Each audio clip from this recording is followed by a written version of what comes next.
We're gonna go ahead and get started, and the sooner we get rolling, the sooner we can, of course, continue to. And in full transparency, this is gonna be items for consideration. We'll have a little bit of discussion around it today. It's a heavy topic, but it's really not. It's not something that's gonna be solved or fully educate you on in 45 minutes time. Show of hands real quick, how many freshmen? Sophomores? Juniors. Seniors. Oh boy, all right, so some more seniors than typically we have had in tier one in the past, but that's okay. How many of you, no matter what classification you are leaning towards grad school? If that's the plan. Okay.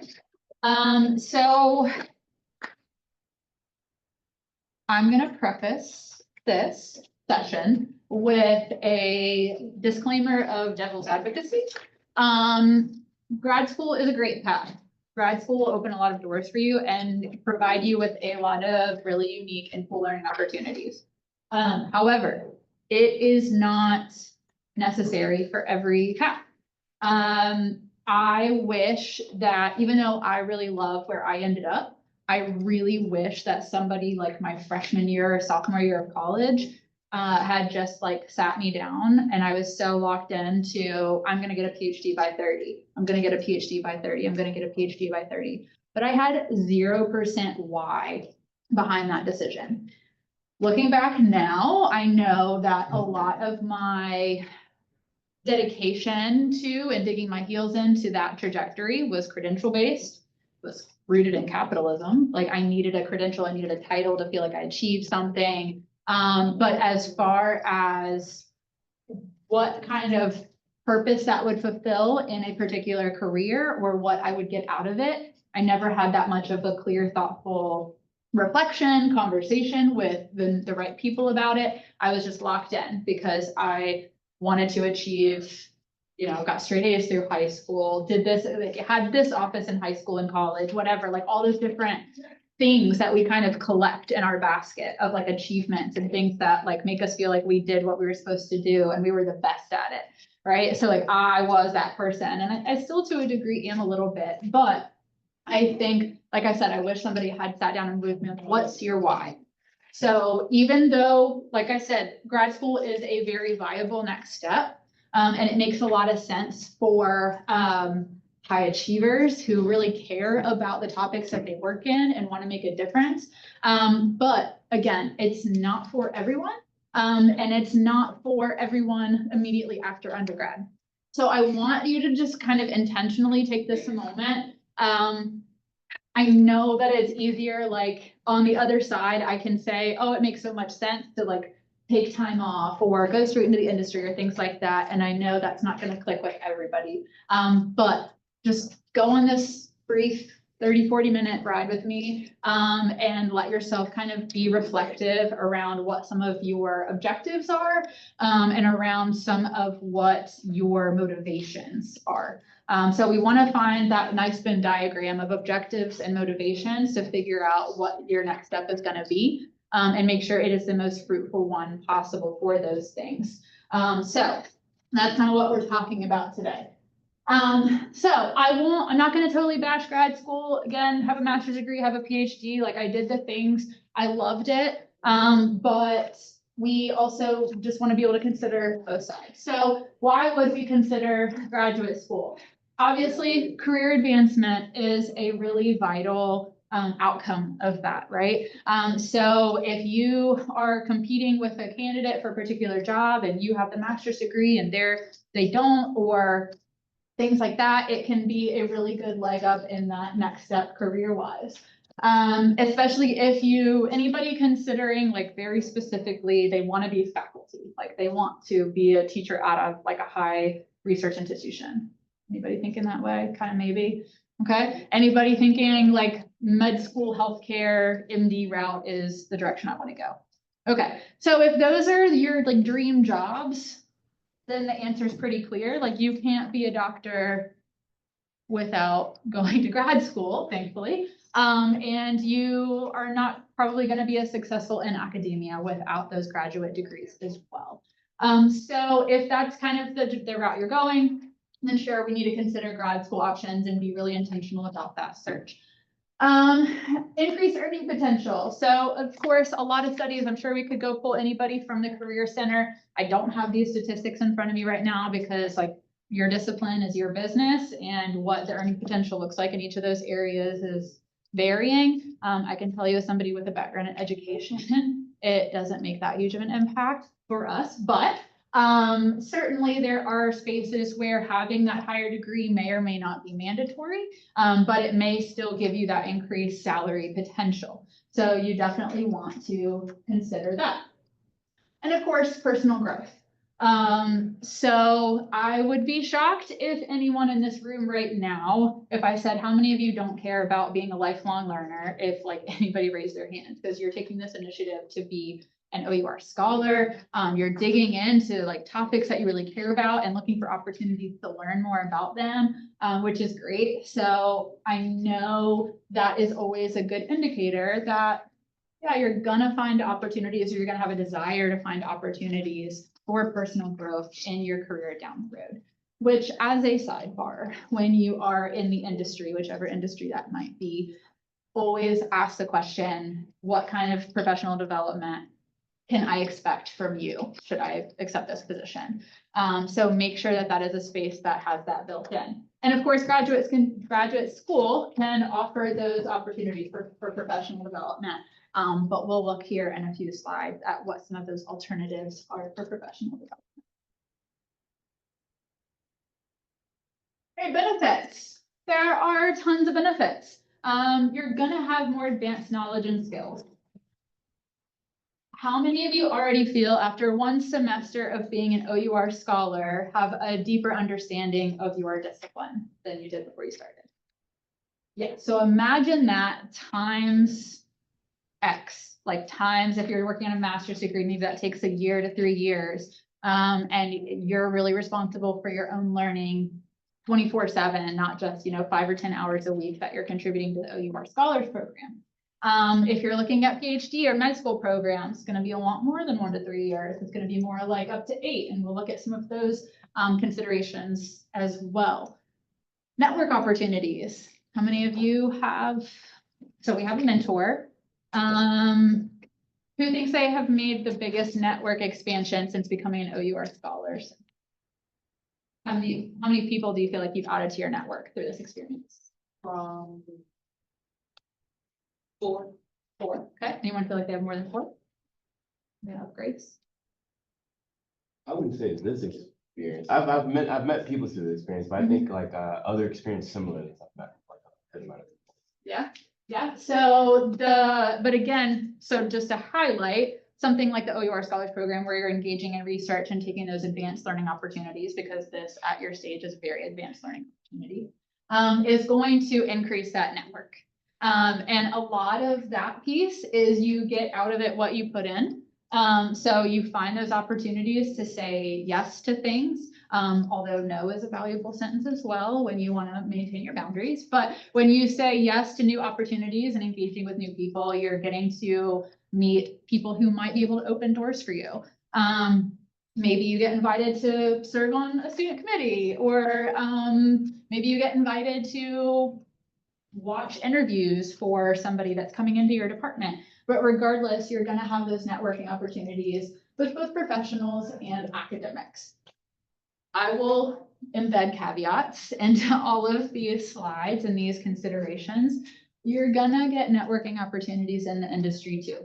So it's not a dichotomy. It's not if I go to grad school, I get to build my network. If I don't get to build my network, okay? But those networks look different, and the way that they're executed look different. But that's not to say that there's not that same benefit going directly into the industry. And then, of course, research opportunities. You get to engage in innovative projects as grad students. I'm sure a lot of you have doctoral students, postdocs, or master's students on your research teams now, right? Who are probably contributing to the mentorship that you're engaging with, probably contributing to the project, probably having to do a spin-off of the project on their own that they're fully responsible for. So that could be you in 3, 4, 1 year. And so that's really excellent to get I always say this about the undergraduate experience. When you feel like you're on a conveyor belt or feel like you have to check a certain number or certain type of box. But you also have to step back and think, like, as an undergraduate, when else in your life are you going to get to just like take a class and learn about something new just because you think it's cool? Like just because you think it might be interesting and pull that thread a little bit. I can tell you on the other side, there are certainly, like, you can read books, you can like take adult classes, whatever, like there are those opportunities, sure, but not in the same capacity that's going to be as like exciting and kind of carefree as it can be in college. And like, I just never thought about sociology before. I'm just going to pick up a social class just because, or whatever.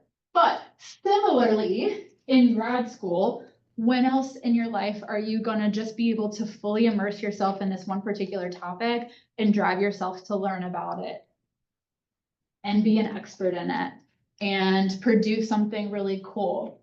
Again, there are those types of opportunities in the industry, but when it comes to being research intensive, hopefully you guys are all having good experiences with the OUR Scholars Program now and getting a look at what research in an academic space really looks like. So grad school offers you the opportunity to do that really intensively and not a lot else for however many years. If you're a master's student, maybe you're doing that for, again, 1 to 3 years. In the PhD land, you know, that PhD could take you up to, you know, 6, 7 years to complete. And so that's a lot of years of really digging into research about that particular topic. Caveat here, again, depending on what your job is that you're aspiring to attain.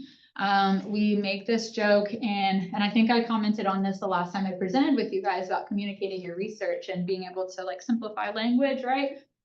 When you go to pursue something like a PhD or even a master's to some degree, they make this comment like, when you get a PhD, you learn more and more and more about less and less and less. So in those research opportunities, you are just gaining really incredibly niche knowledge and expertise about something that not a lot of other people in the world know. And I'll add that, what is it, less than 2% of the world's population holds a PhD. I think in the US, it's like closer to 1%. So again, rooted in capitalism and credentials and like wanting to feel like you achieved something, that's really freaking cool to be able to have that degree and be like, I'm part of a 1%, probably the only 1% I'll ever be part of, but that's fine. But like, I am part of that. So that's really awesome. But again, when we think about how that knowledge can be applied, when you, I'm going to use a kind of a negative term, when you pigeonhole yourself into that depth of knowledge about one thing, then ultimately there may be some considerations that you have to think about in terms of like, did I limit myself by getting so deep into this one topic that now I just have to talk about like my expertise is, what was that application I read today about like feeding patterns of ring-tailed lemurs or something like that. Like, okay, cool. You have this really niche biological, anthropological knowledge about feeding patterns of ring-tailed lemurs. And now what? What are you going to do with that very niche knowledge? Again, if you're looking at being an academic or, you know, being in that field as an expert, amazing. But there are so many other ways to gain applicable knowledge through industry experience as well that doesn't kind of like pigeonhole you into this one really niche area of expertise. So again, I will clarify throughout this conversation. I always consider myself, I tell students all the time, I'm a devil's advocate. I am always going to make sure that all students have as much knowledge and clarity as they can about both options, all 3 options, whatever that might be. if there's ever something, and I don't know a lot of you super well individually, but if I do, and I think that there's a path that makes the most sense for you, or that there's like a big danger sign that you're not considering, I'm going to be very, very explicit about that. Otherwise, I'm not bashing one option or the other, but I want you to take all these things into consideration that don't really get talked about, especially when I'm sure your mentors are all really great.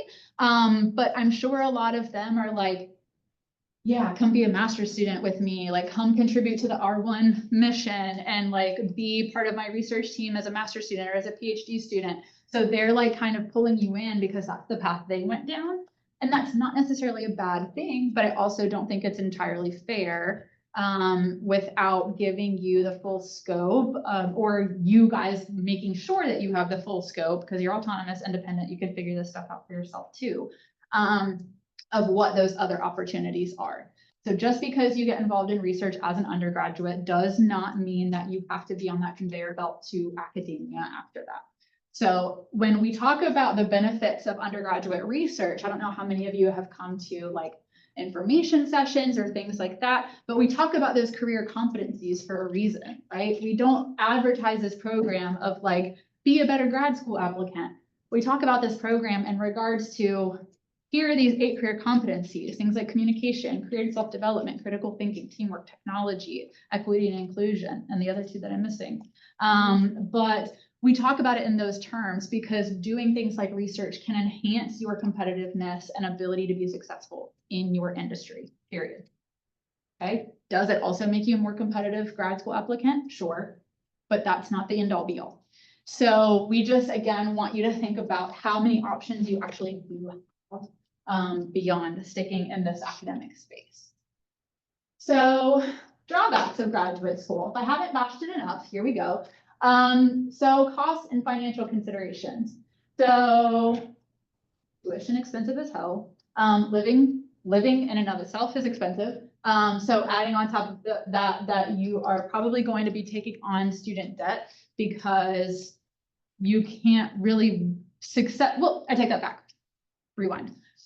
It is very difficult, not to say you can't, but it is very difficult to carry a full-time job that's going to pay you salary and benefits and help you exist in the society, while also paying for classes and all the other things that life entails. So one of the most valuable pieces of advice that one of my undergraduate advisors gave me, she said, if the program is not willing to fully fund you, it is a hard no. It's a hard no. So when you're thinking about master's programs, especially PhD programs, if they don't have a full assistantship opportunity for you, or unless you have like an alternative option or are independently wealthy, and it doesn't matter, then it's a no, because there are certainly programs and opportunities out there in academia that will have research assistantships, graduate assistantships, teaching assistantships. Okay, those opportunities are a little bit tougher to come by in smaller institutions, but there are opportunities there that will cover, and this is one of my gripes with UNC Charlotte. When I was at West Virginia University, I had 7 graduate assistants. And so all of those GAs at WVU, through their structure, they all had tuition waivers for the position, so they didn't pay a dime in tuition, and they got a stipend paid to them on top of that for their role. There are not many positions here at UNC Charlotte that will give a tuition waiver and pay the stipend.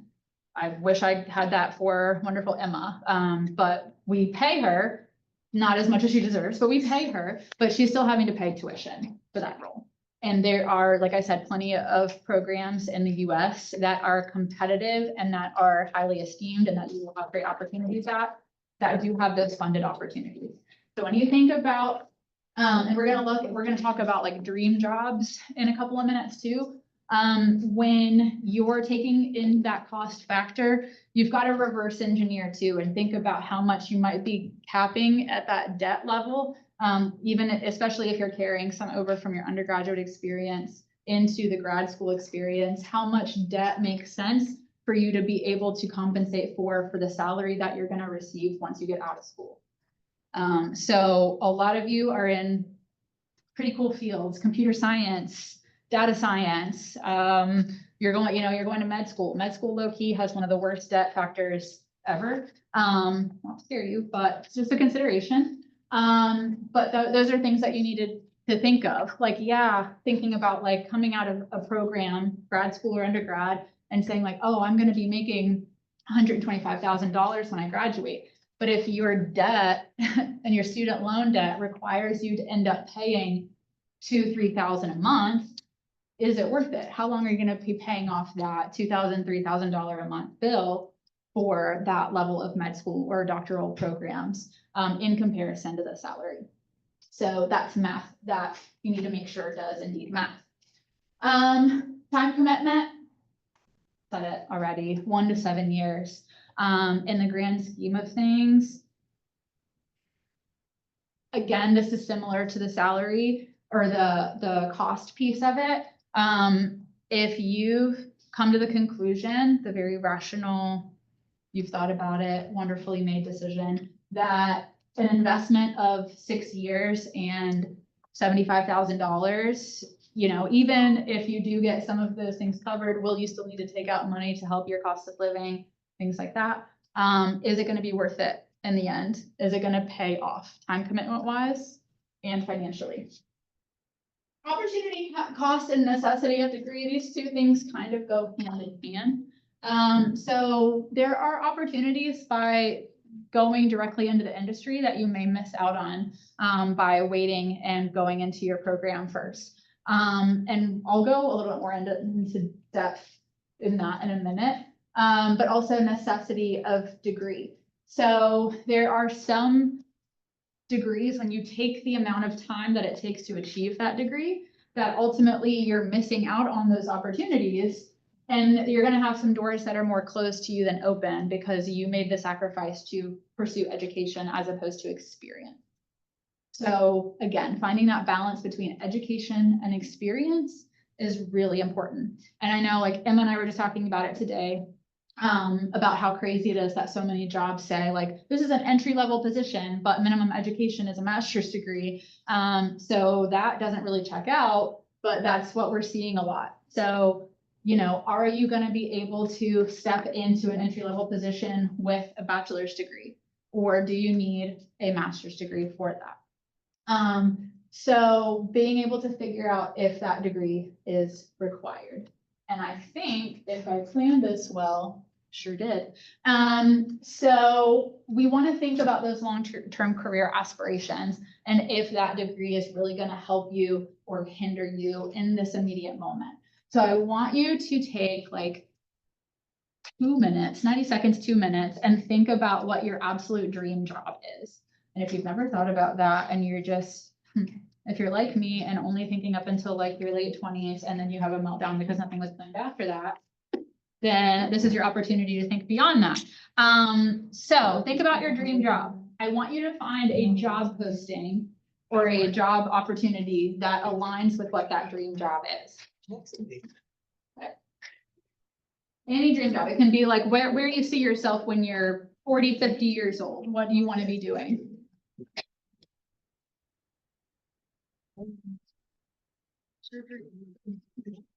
was in engineering for 3 years and I've commuted.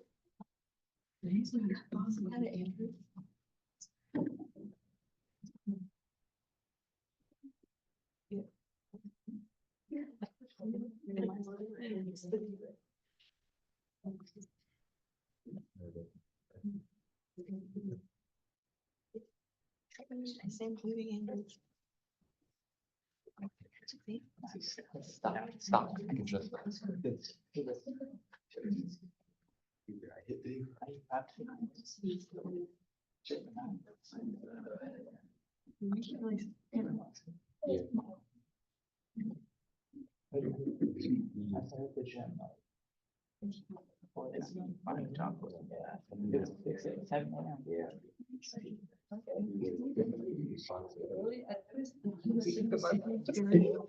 me a thumbs up once you find your dream job posting.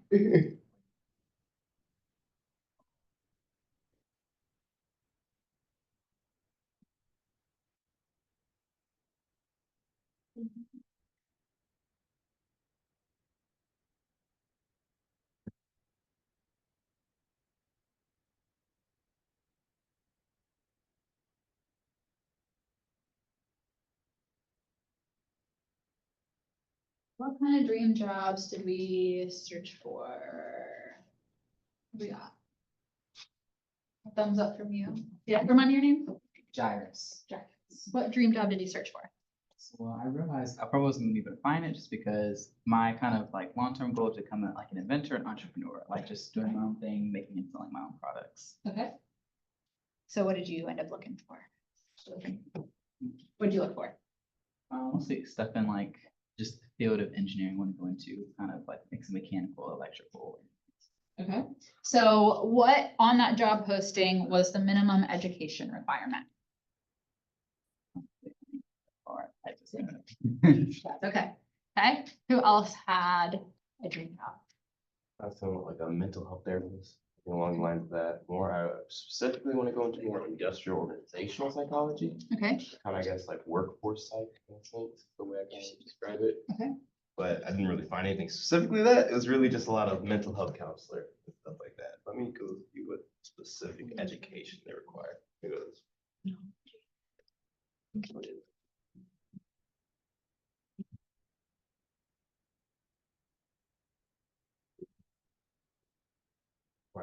Doesn't really say, or it doesn't really say a required education here. Yeah. Yeah, so, yeah, I'll take the licensure. Okay, so obtaining a licensure, that's a good example. Oh, wait, no, it does. Master's degree. It says master's. All right, so we've got a master's degree. So that tells you I'm gonna have to get a master's degree if I want to do my dream job someday. That is okay and great, okay? There are certainly gonna be a lot of those that is the requirement. Anybody else? Yes, which kind?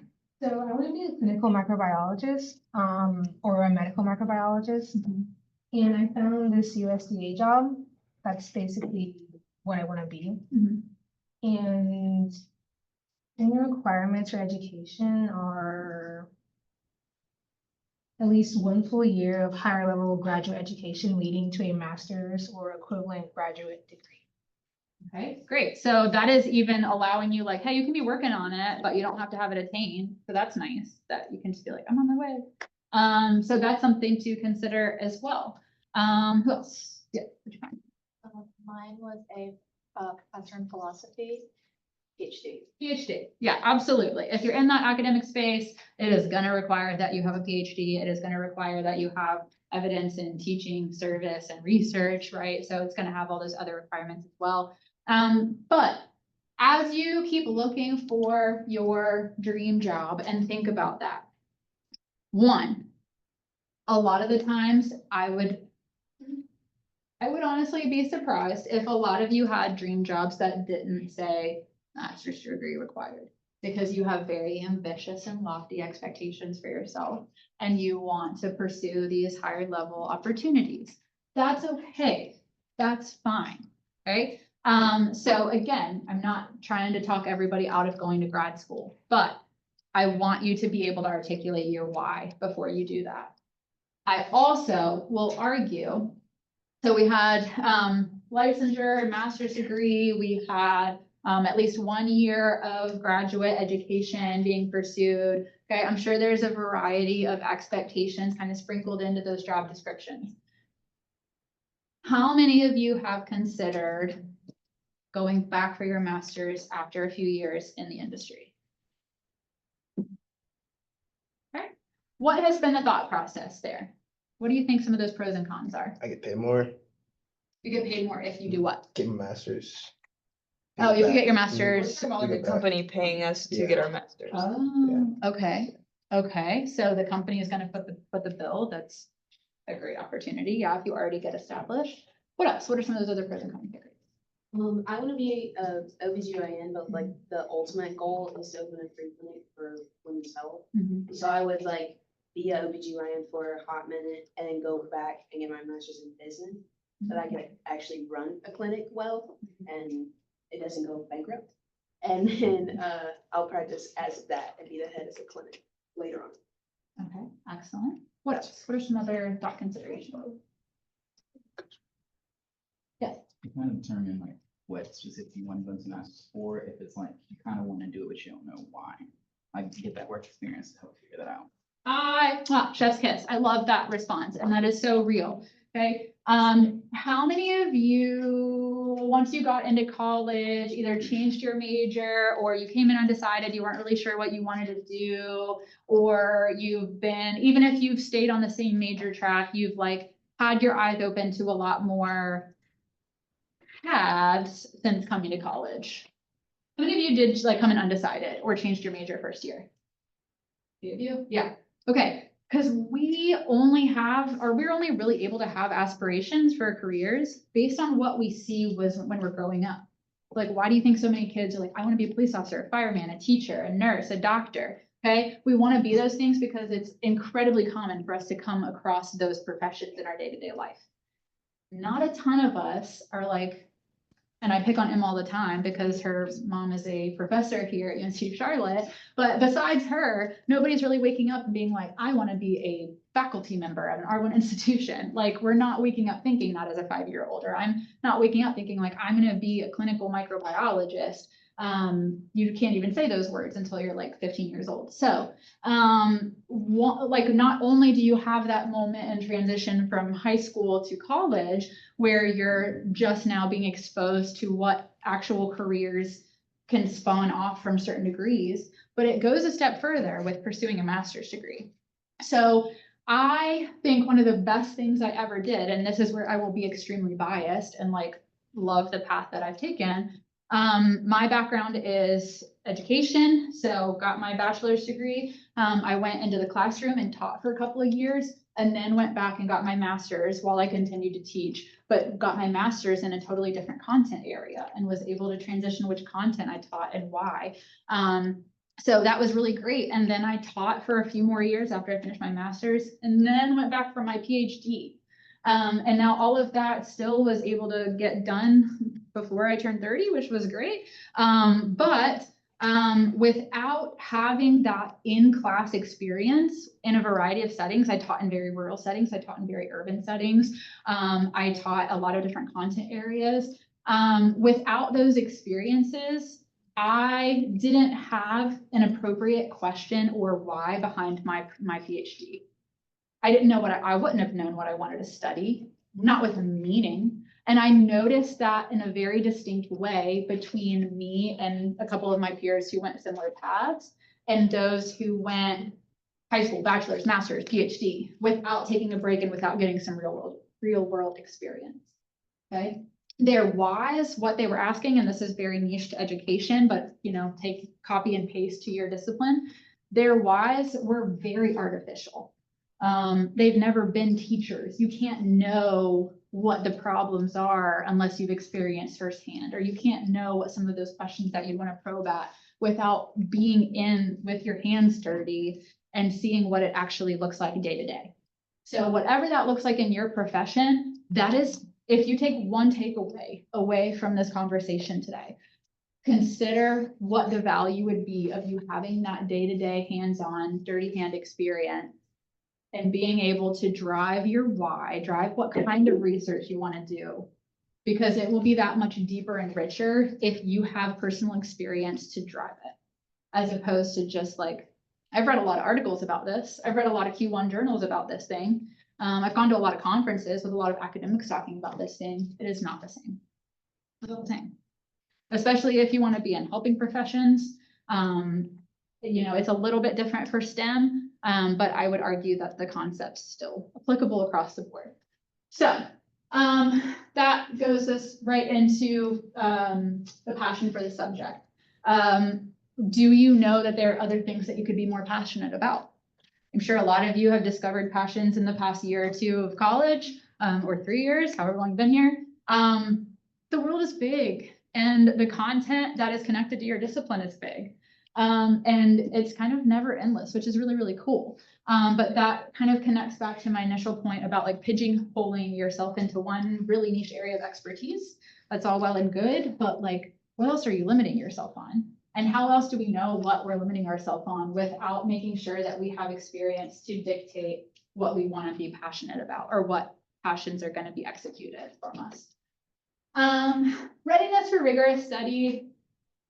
I won't spend too much time on that, because I think if you're, already engaging at this level, I think you'll be fine in terms of rigor, but it's always something to consider. Am I ready to do this 24/7?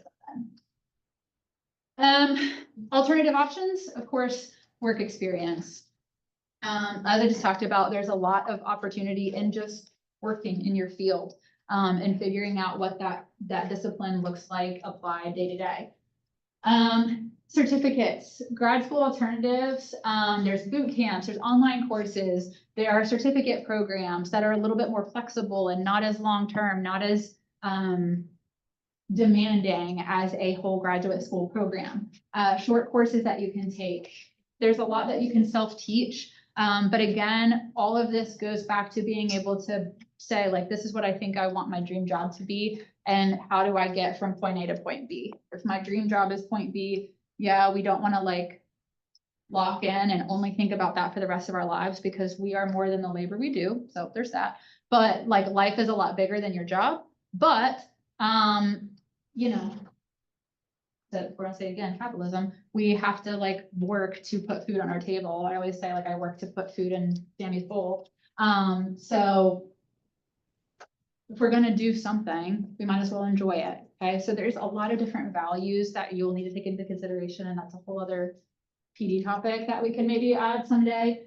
But there are other ways to attain those rules. So if there are opportunities for you to get certificates, or different online courses, professional development, that could even be in addition to a master's program. Right, so again, to highlight that getting a master's degree is not the end all be all. There are certainly additional or in lieu of grad school opportunities you could pursue. So how do we gather information for this? Research programs forever. Think about what I said with like the funding piece. Contact admissions for those programs, talk to advisors and faculty in those programs, talk to alumni and current students in those programs. Figure out what those pros and cons are. Are they going to fund you? Are they going to have hands-on mentored experiences? Because that's a big piece of grad school too.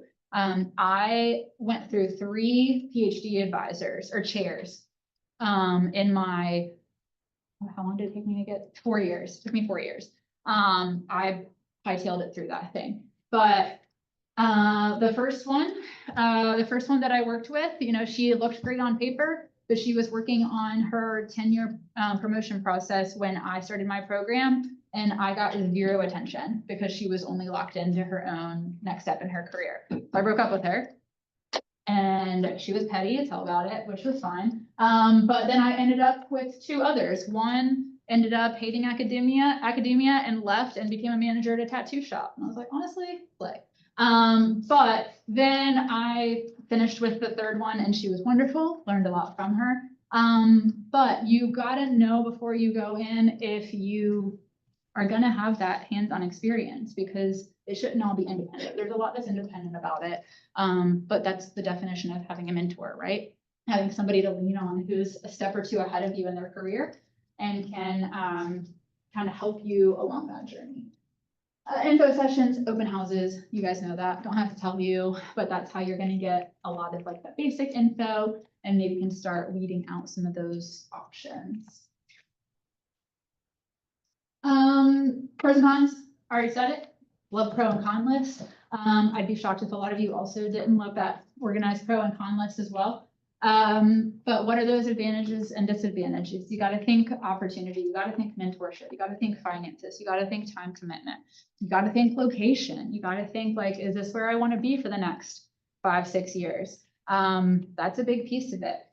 And then your timeline and guidance. You got to make sure that you have guidance in the appropriate timeline so that you can reflect on and process that guidance. And so I really, really encourage you, for those of you who, especially for those of you who raise your hand as seniors at the beginning of the session, and for those of you who said like grad school was the next logical step for you or your focus, make sure you're talking to lots of people and getting lots of advice. I say this with so much love. Your frontal lobes are not yet fully developed. Like, just recognize that. And that's okay. Like, it is a full, like, developmental moment that you're in right now. And that's okay. But just know that there are people who are a step or two ahead of you and have a lot of wisdom to impart from a place of like, I want the best for you and I can give you some insight into this process. Don't feel like you have to figure it out all by yourself. Because making a commitment like grad school, even like undergrad, like kudos to you for even being here, because like making the decision to give that time, energy, and money to something is a big deal. It's a big deal. And so it is so much better to make sure that you have like a village around you who can help you make those decisions intentionally and support that and help you think through things that maybe you hadn't thought about before, as opposed to just like plunging in and throwing that time, money, energy at something that ultimately isn't in your best interest. So mentors, maybe the mentor that you're working with right now. Dr. Barton and I and OUR, we're always happy to have those conversations. Maybe it's other professors that you've worked with here or whatever. Maybe it's parents or grandparents who have gone through this process, but there are lots of folks who you should be talking to about all these decisions, and career advisors, of course. So the Career Center here is great to talk about. I will not make you sit here and do this. This is something that is certainly like, I trust that you all will do it on your own time. And it's not like it's a homework assignment, but I just really, really encourage you to sit down and jot some notes about what your thoughts on grad school were when you got here. And if there's anything that stuck out to you today in this consideration, especially for those of you who are maybe still in like sophomore space or even junior, that you have a little bit more time to navigate and curate the rest of your college experience around these decisions. If you are kind of under the gun here as a senior and you're like, oh man, like I need to make a decision about this, then let us know that too. These are literally like, these kind of conversations are some of my favorite ones to have with students because I know that it is big. So if you ever want to just sit down and talk about what those options are, about what might be good for you, email me. I would love that. But I know all of you have probably considered at some point grad school, whether or not you've given it really intentional thought. There's probably a gradient scale there. But just some consideration. Any questions, comments, things that you've considered that I didn't talk about today?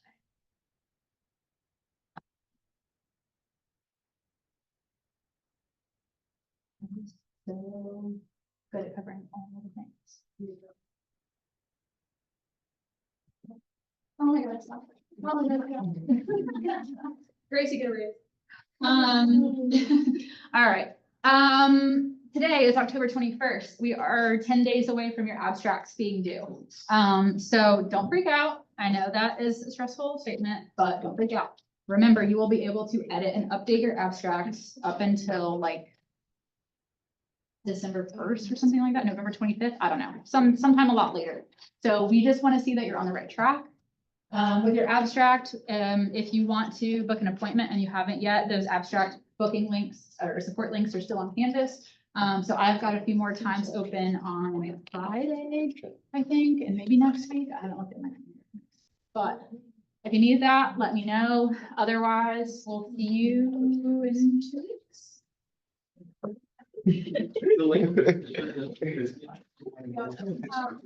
Oh, you all are. Yeah. The Canvas supplies issues. If you came in late, if you could come sign in on like the sign in sheet, Canvas is giving a little bit of issue.